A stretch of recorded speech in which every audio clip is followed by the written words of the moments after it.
चार अज्ञात अपराधी आए थे और उनके द्वारा प्रभात चौधरी को ही टारगेट कर करके फायरिंग की गई है।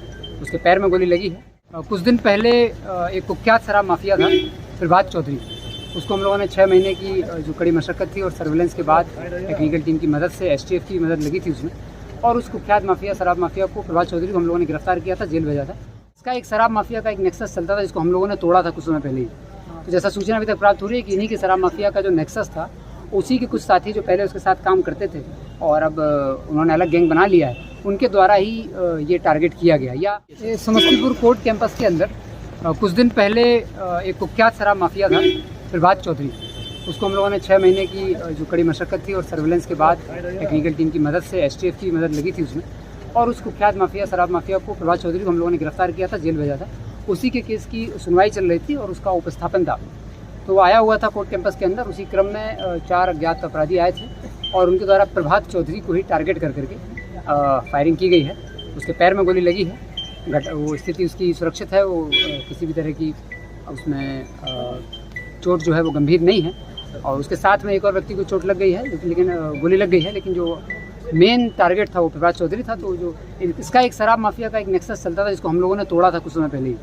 तो जैसा सूचना अभी तक प्राप्त हो रही है कि इन्हीं के शराब माफिया का जो नेक्सस था, उसी के कुछ साथी जो पहले उसके साथ काम करते थे और अब उन्होंने अलग गैंग बना लिया है, उनके द्वारा ही ये टारगेट किया गया। या कुछ आप जब प्रभात चौधरी को पकड़ा था तो कुछ मैनुअल इनपुट हम लोगों ने भी लिया था, तो इसी शराब की जो सिंडिकेट था इसमें प्रभात चौधरी को गोली लगी है और कुछ शराब माफियाओं के द्वारा ही जो उसके साथ काम करते थे उनके द्वारा घटना करने की हम लोगों को उम्मीद है। और हम लोग को जो सर्वेलेंस वो बता रहा है, हम लोग उनके पीछे लगे हुए हैं।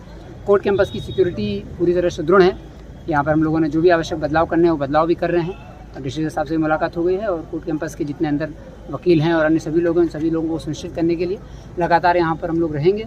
और जो बल का बदलाव करना है और अधिक बल का उपस्थापन यहाँ पर कराया जाना है, वो भी हम लोग करा रहे हैं।